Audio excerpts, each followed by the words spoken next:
सांसद राहुल कसवा ने जिले में मनरेगा व फसल तुलाई में भ्रष्टाचार का लगाया आरोप। कहा, भजनलाल सरकार में किसानों को टॉर्चर करने का काम हुआ।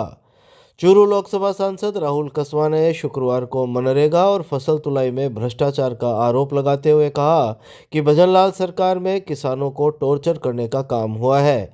शाम 6 बजे करीब पत्रकारों द्वारा पूछे गए सवाल का जवाब देते हुए एमपी राहुल कसवा ने बताया कि जिले में 150 करोड़ रुपए की राशि जो लेबर कॉस्ट पर खर्च होनी थी, उसमें से 44 करोड़ रुपए केवल तारानगर में ही खर्च कर दिया गया। उसमें भी तारानगर के एक सरपंच को 15 करोड़ रुपए का खर्चा दिया गया। उन्होंने कहा कि इस मामले में भ्रष्टाचार की बू आती है। उन्होंने कहा कि सरकारी अधिकारियों पर दबाव डालकर अपने चुनिंदा लोगों को लाभ पहुंचाने के लिए कुछ ऐसे लोग जिन्हें जनता ने ठुकरा दिया है, जनता को गुमराह करने का काम कर रहे हैं। उन्होंने आरोप लगाते हुए कहा कि जिले में किसानों के साथ रिश्वत का खेल खेला जा रहा है। फसल तुलाई के लिए ठेकेदारों के द्वारा 15,000 रुपये लिए जा रहे हैं। एमपी ने कहा कि भजनलाल सरकार में किसानों को टॉर्चर करने का काम हुआ है। नरेगा में लगा, जहाँ पे जो 1,500 करोड़ रुपए के लगभग की राशि जो लेबर कॉस्ट के ऊपर खर्च होनी थी, उसका अकेला हिस्सा 44 करोड़ रुपए तारानगर में खर्च किया गया और उस तारानगर में से भी एक अकेले सरपंच को 15 करोड़ रुपए के लगभग का खर्चा दिया गया, जिससे भ्रष्टाचार की सरासर बू आती है। और मैंने बीडीओ महोदय को भी और सीओ मैडम को भी कहा कि किस हद से आपने दी जाए, इसकी पूरी जांच करके इसकी रिपोर्ट दी जाए, अन्यथा इस मुद्दे को हम दिल्ली भी लोकसभा में उठाएंगे। इतना बड़ा पैसा आता है, 300-350 करोड़ रुपए का पैसा नरेगा के अंदर हमारी लोकसभा क्षेत्र में आता है, चूरू के अंदर आता है। और हम चाहते हैं कि वो बराबर के हिस्से में हर पंचायत तक पहुंचे, किसी के साथ में अन्याय ना हो, हर गांव में बराबर विकास हो। पर कुछ लोगों ने राजनीति कर सरकार में बैठे हुए कुछ लोग, जिनको जनता का साथ तो नहीं मिला, पर वो जनता को भ्रमित करने के लिए सरकार के अधिकारियों के ऊपर दबाव डाल के अपने चुनिंदा लोगों का फायदा करना चाहते हैं। इसके ऊपर बिल्कुल भी सहन नहीं करेंगे। इसका पूरी जांच करवाई जाएगी और ऐसा भ्रष्टाचार जो चल रहा है उसको कंप्लीट रोका जाएगा। 5 किलोमीटर का प्रावधान है नरेगा के अंदर, उसके बावजूद भी 15-15, 25-25 किलोमीटर से लेबर को लाकर और इन्होंने उसका काम पूरा करने, उसको नरेगा में फायदा उठाने की कोशिश करी है। इसके बारे में हमने कहा है और मैं उम्मीद करता हूँ सीईओ साहब और कलेक्टर मैडम अपनी रिपोर्ट को बनाएंगी और रिपोर्ट के ऊपर जाँच करके जो संबंधित अधिकारियों के खिलाफ में एक्शन लिया जाएगा। किसानों के साथ भी आपने जैसे बताया मीटिंग में मंडियों के अंदर रुपए ले जा रहे हैं, भ्रष्टाचार किया जा रहा है। सरकार जब अधिकारियों की नीयत नहीं होती काम करने की तो हमेशा भ्रष्टाचार फैलता है। जब पॉलिसीज पैरालिसिस हो जाता है। अब भारत सरकार ने कोई एफपीओ बनाने की बात करी। एफपीओ सरकार किसानों के समूह हैं, फार्मर प्रोड्यूसर ऑर्गेनाइजेशंस हैं। उनका मकसद यही है कि वो यूरिया डीएपी बांट सकते हैं, वो सीड डिस्ट्रीब्यूशन कर सकते हैं, वो चाहें तो वो परचेजिंग सेंटर भी खोल सकते हैं। सरकार ने, इन अधिकारियों ने एक भी व्यक्ति को परचेजिंग सेंटर नहीं खुलवाया एफपीओज का। एफपीओ 300 किसानों का समूह बनता है। आपने ठेकेदारों को काम दे दिया, 15-15 हजार रुपये कमीशन खाया इनके ठेकेदारों ने किसानों से मूंगफली की तुलाई के अंदर, और बेचारे किसान 4-4 दिन लाइन में खड़े रहे। कौन रोकेगा इसको? यूरिया जो कोऑपरेटिव के संबंधित अधिकारी है उनको पता ही नहीं है। बोल जी मैं तो कल आया हूँ। तुम्हारे आने से क्या होता है? डिपार्टमेंट को जाके चेक करना चाहिए था। डेली की शिकायतें आई हैं। तो ये ऐसे बुरे हालातों में ऐसी हालत बिजली विभाग की है। वीसीआर के नाम पे लूट मचा रखी है। 3-3, 4-4 लाख रुपए किसान को मारने का काम किया जा रहा है। ये भजनलाल जी की सरकार के अंदर किसान को इतना टॉर्चर किया जा रहा है, इसको सख्त से हम विरोध करेंगे।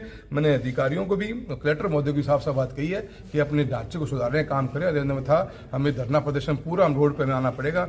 एक एक करके आप टॉर्चर करके किसान को मारने का काम कर रहे हैं। सर, ये मीडिया में भी बात काफी बार उठी है। मैं तो कभी इस चीज के पक्ष में कभी रहा नहीं हूँ।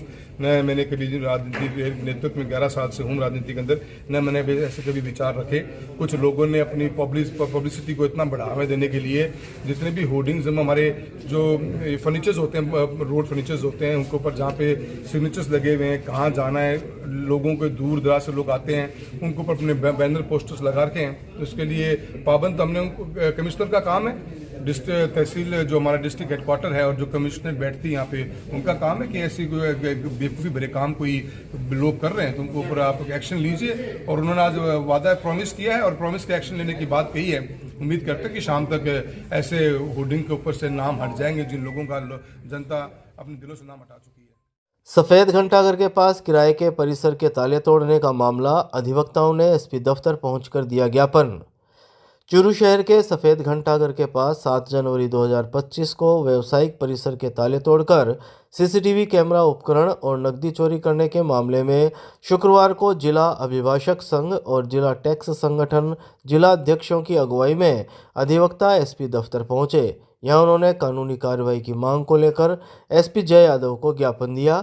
एसपी दफ्तर में राजेश कुमार भाव सिंह का ने शाम करीब 5 बजे बताया कि उन्होंने इस मामले को लेकर कोतवाली थाने में मुकदमा दर्ज करवाया था, लेकिन बाद में इस मामले में समझौता हो गया। उन्होंने बताया कि इस समझौते के बाद 10 जनवरी को इस परिसर की रजिस्ट्री हुई और इस किराएशुदा परिसर को खाली करने हेतु लगातार धमकियां दी जा रही है।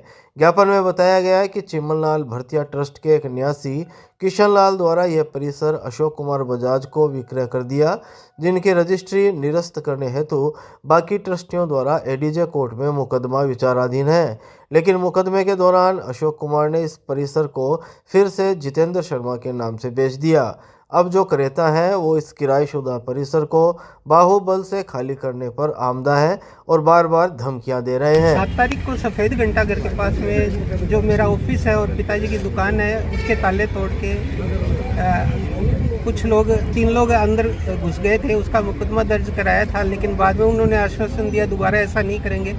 अब वापस 10 तारीख को कोई रजिस्ट्री हुई है, उसके बाद में वापस मेरे को धमकियाँ मिल रही है, इसलिए मैं एसपी साहब से मिलने के लिए आया। कलेक्ट्रेट में एमपी राहुल कसवा ने ग्रामीण व शहरी क्षेत्र से आए लोगों की सुनी समस्याएं। चूरू कलेक्ट्रेट में लोकसभा सांसद राहुल कसवा ने शुक्रवार को जन सुनवाई करते हुए आमजन के अभाव अभियोग सुने। सांसद कसवा ने लोगों की समस्याओं के समाधान के लिए अधिकारियों से दूरभाष पर वार्ता कर जरूरी निर्देश भी दिए। जन सुनवाई के दौरान फसल बीमा क्लेम, मनरेगा, लंबित बिजली कनेक्शन, गोचर भूमि पर अतिक्रमण, पानी के कनेक्शन, सफाई व्यवस्था, मूंगफली तुलाई में रिश्वत लिए जाने, व्यक्तिगत कार्य, कानूनी विवाद आदि को लेकर सांसद के समक्ष लोग पहुंचे। सांसद राहुल कसवा ने शाम 6 बजे करीब जानकारी देते हुए बताया कि कृषि उपज मंडी में किसानों से तुलाई के नाम पर रिश्वत ली जा रही है। जिले में ऐसे कई किसान उनसे मिले हैं जिन्होंने बताया कि वहां उनसे रुपए लिए बिना तुलाई ही नहीं की जा रही। एमपी ने बताया कि इसके अलावा मनरेगा में भी काफ़ी गड़बड़ी के मामले सामने आए हैं। उन्होंने बताया कि जन सुनवाई के दौरान बिजली, पानी, सड़कों आदि की जो समस्याएं हैं वो भी उनके सामने आई। सांसद राहुल कसवा ने किया चूरू के निर्माणाधीन रेलवे स्टेशन का निरीक्षण, मैप के अकॉर्डिंग कार्य नहीं होने पर जताई नाराजगी। चूरू सांसद राहुल कसवा ने शुक्रवार को चूरू रेलवे स्टेशन पर चल रहे निर्माण कार्यों का निरीक्षण किया। निरीक्षण के दौरान निर्माण कार्य मैप के अकॉर्डिंग नहीं होने पर उन्होंने नाराजगी जताई और एडीआरएम और स्टेशन अधीक्षक को खामियां दुरुस्त करने के निर्देश दिए। सांसद कसवा ने दोपहर 1 बजे करीब बताया कि आदर्श रेलवे स्टेशन के रूप में चूरू लोकसभा में 5 रेलवे स्टेशनों को चिन्हित किया गया था। उन्होंने चूरू रेलवे स्टेशन की नक्शे के मुताबिक डिजाइन बदलने पर नाराजगी व्यक्त करते हुए एडीआरएम से चर्चा की। उन्होंने कहा कि आमजन की शिकायत है कि यहाँ टॉयलेट छोटे बनाए जा रहे हैं। रेलवे स्टेशन पर फुटफॉल बनाया गया है, उसको दोबारा से चौड़ा और मजबूत बनाए जाने की आवश्यकता है। सांसद कसवा ने बताया कि स्टेशन पर वहाँ की लोकल आर्ट या प्रसिद्ध स्थान की ग्राफिक्स बने, जिससे आने वाले यात्री चूरू की आर्ट के बारे में पहचान रख सकें। उन्होंने कहा कि 25 साल की डिजाइन के हिसाब से स्टेशन बन रहे हैं। टीटी स्टाफ वेटिंग हॉल छोटा बनाया जा रहा है। इन सभी बातों को ध्यान में रखकर यह निरीक्षण किया गया है। उन्होंने रेलवे के अधिकारियों को समयबद्ध तरीके से कार्य को पूरा करने के निर्देश दिए। काफ़ी जगह पब्लिक की डिमांड है, कहीं टॉयलेट्स छोटे हैं। जैसे आज हमने देखा कि चूरू स्टेशन के ऊपर जिस तरह का फुटफॉल है, जहाँ से पब्लिक ज़्यादा आती है, एनी टाइम पे 500-1000 आदमी का स्टेशन के ऊपर होना नॉर्मल सी बात लगती है। जब ट्रेन आती है तो और भी भीड़ हो जाती है। ऐसे में जो मेंस टॉयलेट है वो बहुत छोटा है, तो उसके ऊपर भी अभी हम एडीएम साहब आएंगे, एडीआरएम साहब, उनसे बात करेंगे और उनको बताएंगे। प्लेटफॉर्म के ऊपर जो पत्थर लगना है उसकी एक हमने सोचा ये था कि हर स्टेशन के ऊपर वहाँ की लोकल कोई भी आर्ट हो या कोई भी उसकी फेमस कोई चीज़ हो तो उसकी ग्राफिटी बने, ताकि आने जाने वाला पैसेंजर देखे कि भी हम चूरू उतरे हैं तो चूरू की खूबसूरती इस चीज़ की है। जैसे हमने सुजानगढ़ में सालासर बालाजी महाराज की मूर्ति लगाने का एक बड़ा प्रोग्राम, एक बड़ी ग्राफिटी बनाने का प्लानिंग किया था स्टेशन की तरफ भी, उसी के लिए कि आज अभी इनको भी गाइड करेंगे। अच्छा काम हो जाए, क्योंकि ये 25 साल की डिज़ाइन के हिसाब से स्टेशन बन रहे हैं, तो बेसिक फैसिलिटी, पॉपुलेशन, कैफेटेरिया अच्छा हो। अभी मुझे कैफेटेरिया की भी साइज़ छोटी नज़र आती है, अभी वो अधिकारियों से पूछेंगे, क्योंकि पहले की ड्राइंग जो जब कॉन्ट्रैक्ट चालू हुआ था उसमें और इसमें आज में बड़ा परिवर्तन नज़र आ रहा है। तो बेसिक्स जो शिकायतें लोगों की, हमारे जितने भी टीटी का स्टाफ है उनका भी एक बहुत बड़ा सेंटर है चूरू, यहीं से सारे टीटी जाते हैं, तो उनके लिए भी कोई आज वेटिंग हॉल की व्यवस्था नज़र नहीं आ रही, उनके बारे में भी बात करेंगे। उनका काम बहुत पुअर है, ये बात बिल्कुल सही है। और जो SOP होती है कंस्ट्रक्शन की, आज हर जगह बजरी सीमेंट पड़ी हुई है, पब्लिक आने जाने में बहुत दिक्कत हो रही है। ये मुद्दे हमने दिल्ली का जो अब दिल्ली कैंट स्टेशन बन रहा है उसके ऊपर भी यही हालत है।